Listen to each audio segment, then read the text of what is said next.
On behalf of our coalition, welcome and thank you for listening. Our coalition includes the Center for Duchenne Muscular Dystrophy at UCLA, the Duchenne Alliance, the Jet Foundation, Parent Project Muscular Dystrophy, and the Race CS. We came together for one purpose, a successful FDA Advisory Committee meeting for eteplirsen on April 25th. We've been working with Duchenne experts, looking at successful AdComs for other drugs, and working to put together a plan that gives our community the best chance for success. We need your help, and we want to explain the ways you can help. Joining me today, we have Dr. Stan Nelson from CDMD at UCLA, Dr. Carrie Michelli from CDMD at UCLA, Ryan Fisher with Parent Project Muscular Dystrophy, Annie Kennedy with Parent Project Muscular Dystrophy, Jen McNary with Jet Foundation, Al Jackson with Jet Foundation, and Christine McSherry with Jet Foundation. I'm Chelsea Hickman, and I'm here with the Race CS. And with that, I'll turn to Ryan Fisher of PPMD. Great. Thank you, Chelsea. I want to first thank everyone for all you've done to get us to this point. This is a community effort, and no one foundation or person will be able to get us over the finish line. So we need everyone to play a role. We know so many in the community are asking, how can I help? What are the things we can do to support this effort to get eteplirsen approved, and how can we ensure to make the largest possible impact on the advisory committee? Today I'm going to talk about two things that everyone can do. You will then hear from Jen, Stan, and Carrie after me about the open public hearing, which is another crucial element of the AdCom meeting. The open public hearing is a short 2-hour window to testify in front of the advisory committee. One of the things we hope to avoid is a potential lottery, where FDA will essentially pull names out of a hat for speakers. We obviously don't want this. We don't want to miss the opportunity to allow for key members of our community to speak about their experiences with eteplirsen, or from clinicians and researchers on their expertise about Duchenne. We were able to avoid this lottery the last time due to the organized effort. We hope to be able to do so again this time. So Jen, Stan, and Carrie will speak more about OPH in just a minute or two.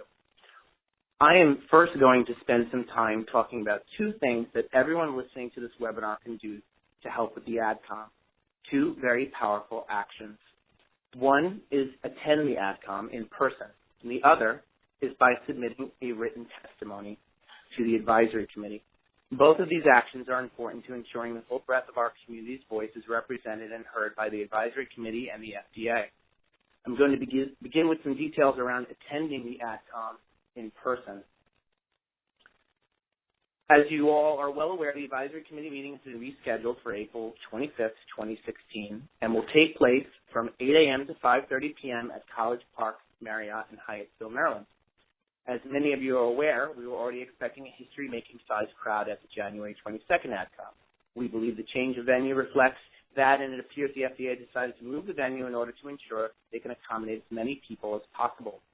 We obviously want this to be an unprecedented event, so we are encouraging all those who are willing to attend to register by visiting MakeDuchenneHistory.com. If you've registered in January to come, you still need to re-register on this website. There are scholarships available for travel and hotel. And when you register with us on the site, there will be a place for you to indicate your interest in the scholarship program. Someone from our team will be in touch about details surrounding travel. For those attending, our coalition will be holding a cocktail reception with heavy hors d'oeuvres the night before AdCom that the entire community is invited to, so we look forward to seeing many of you there. The second thing I'm going to talk about is submitting a written testimony for the official record of the AdCom. We realize not everyone could attend in person, and for those who can't, this is a great option.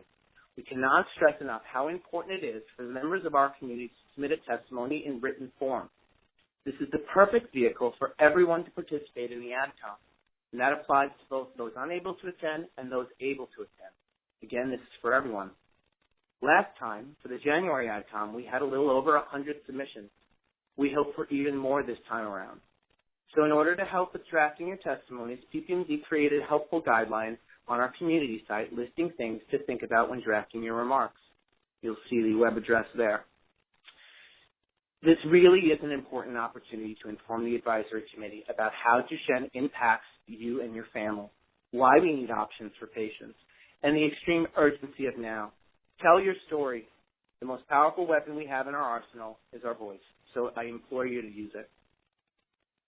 So just some details about submitting your testimony. Testimonies must be submitted on or before April 11th.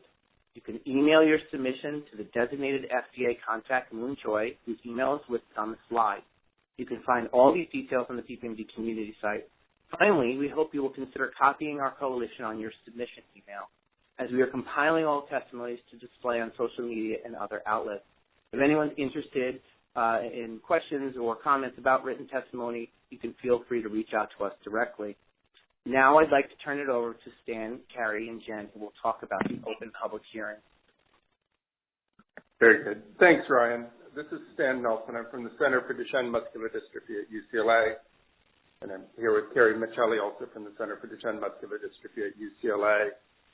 The AdComm is an advisory committee for the FDA, and it's intended to provide independent expert advice and recommendations to the agency regarding the scientific or technical or policy matters related to FDA products, in this instance, eteplirsen. On April 25th, the specific advisory committees that we're asking people to attend is the Peripheral and Central Nervous System Advisory Committee meeting. And at this advisory committee, the typical flow is that the company will present data to the advisory committee. The FDA will present their criticisms of that data to the advisory committee. And then after lunch in the early afternoon, there's an open public hearing session, which is what we're discussing now. All interested people are invited. All public stakeholders can participate. And it includes, but not limited to, general members of the public, individuals as spokespeople for regulated industry, consumer advocacy groups, professional organizations, societies, or associations. There's a minimum of 60 minutes that are dedicated to the open public hearing, and often the open public hearing does not even last that long because of lack of interest. In this specific instance, there's a very high interest, and indeed, as Ryan had mentioned, there are 120 minutes were allotted previously, and we expect the same here. Because only 120 minutes will be available, it's important to minimize redundancy but provide key critical additional insights, expert opinions to the advisory committee and the agency, the FDA staff, that they might not otherwise see within the briefing document.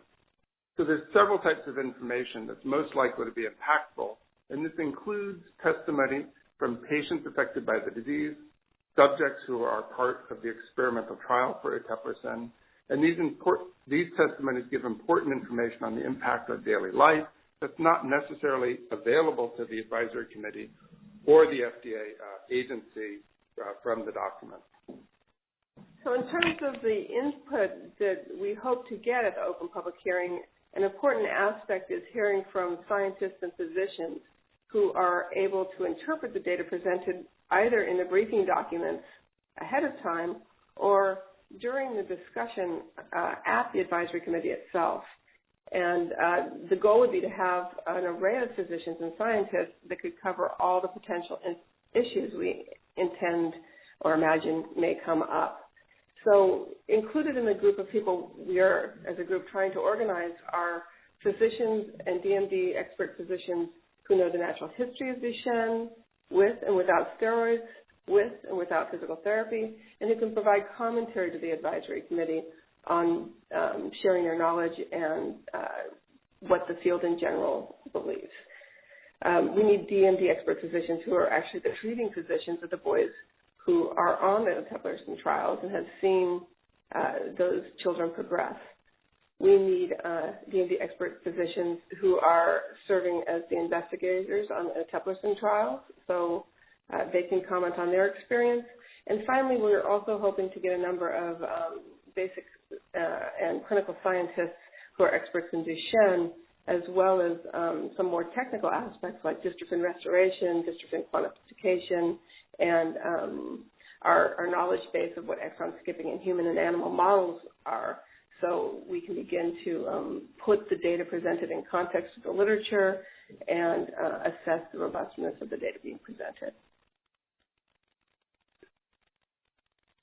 Perfect. And with that, we're going to hand the ball over to Jen McNary from the Jet Foundation. Hi, I'm Jen McNary, the Director of Outreach and Advocacy at the Jet Foundation. One of my roles in the coalition is to work with the community, and more specifically those with experience with eteplirsen, on the open public hearing at the AdComm. Ultimately, the panel is responsible for providing advice to the FDA on the approvability of eteplirsen. So we want to add as much of the patient experience to the data that the company has provided as possible. We have been told that the hearing from patients on the drug has the biggest impact on the panel members. There are lots of ways for patients to get involved in the drug approval process, but the last possible time point before a decision is made is at the OPH. The OPH is the exact correct forum for patients to voice their opinion and share their experiences in a way that can truly make the difference between a yes or a no on approval. There are concrete examples of the effect that patients have had during the hearings. One such example is in 2015. During the Vertex panel, the FDA was questioning the meaningfulness of the data presented. Patients were able to give examples of how their lives improved, and they won the panel over. I know that we can have the same impact on April 25th. There are a lot of ways that our coalition can help those families with kids on the eteplirsen trial to participate at OPH. Besides logistical help, we have experts ready to help you with the crafting or the delivery of your spoken or written story. Many trial participants have already reached out to indicate interest in being part of a group at OPH, but we do know there are some we haven't heard from. We would love to have as many as possible to stand together, even if not speaking. It is important for the panel members to see the number of children currently receiving eteplirsen, especially because the data presented will only be on the original 12 in the first U.S. trial.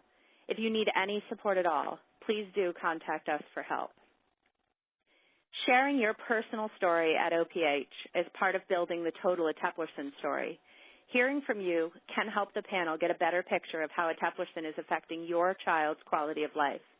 This is your opportunity to affect the outcome. You've already sacrificed so much to participate in the trial. It is time to make your voice heard. I hope I'll see you there. Now out to congressional outreach information from Annie Kennedy and Al Jackson. Thanks, Jen. So this is Annie Kennedy with Parent Project Muscular Dystrophy, and we're just going to talk about another way that our community has made quite an impact recently in the overall product approval process, and then specifically related to the upcoming eteplirsen product review. So as many of you know, our Duchenne community's reach extends into almost every congressional district of the U.S. So we really are a mighty Duchenne community. And over the last 2 decades, our outreach to congressional members has yielded amazing congressional champions who have deep personal ties to our Duchenne community. So we thought that the eteplirsen product review and upcoming AdComm was a really important time to harness the combined energy of our Duchenne community members and our congressional champions.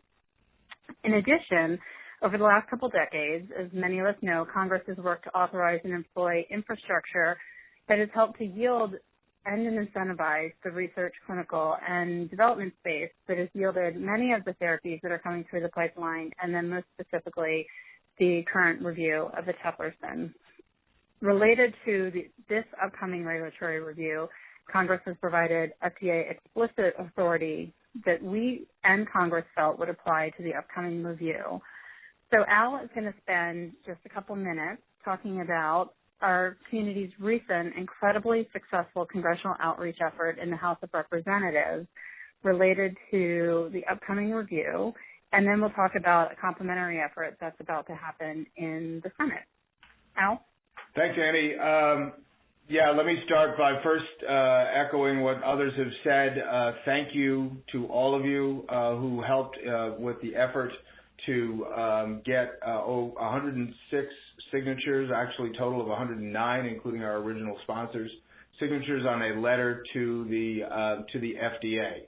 It was an unprecedented event, at least to the best of my knowledge, in terms of getting grassroots engagement and getting members of Congress, members of the House of Representatives specifically involved in delivering a message around an advisory committee.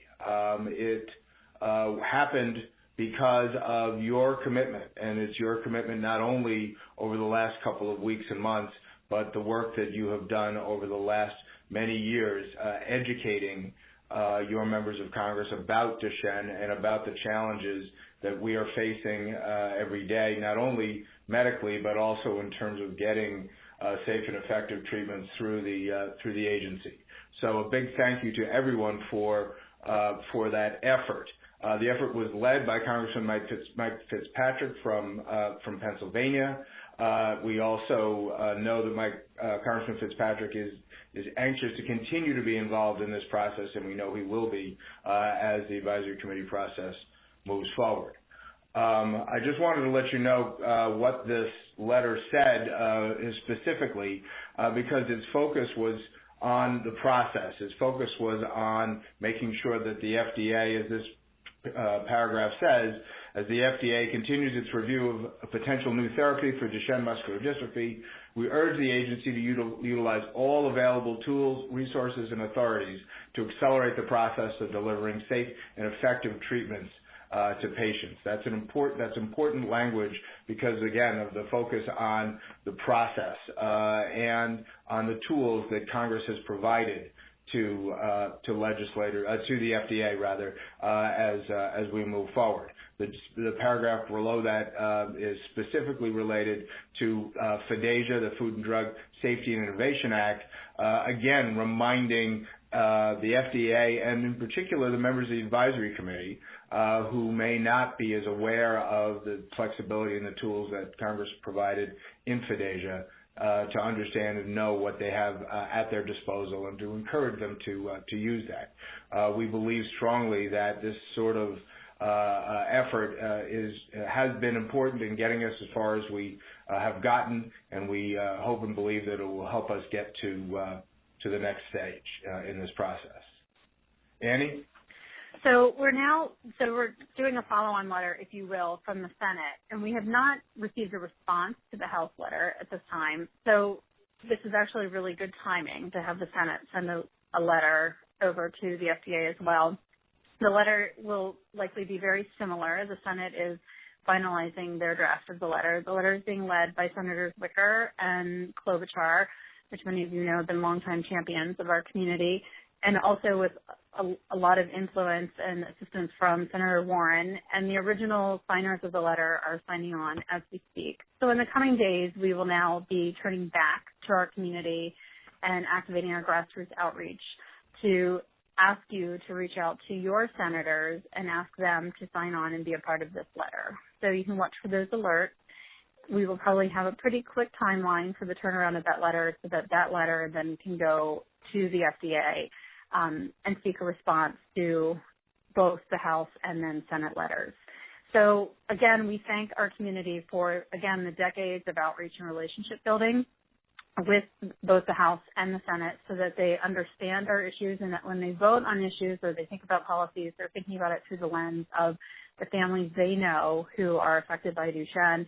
And then in particular, as they're watching what's happening related to the Eplerson review, that they're invested and that they're really looking to follow up with the FDA to make sure that the FDA's process is smooth and following the processes that Congress intended.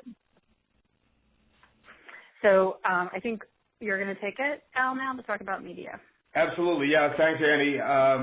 Last thing in terms of our agenda today for this call is to talk about media outreach, and we know we are asking all of you to do a lot of work to travel to Washington to be part of the effort to, once it's launched, to get a sign-on letter in the Senate to the FDA mirroring the House.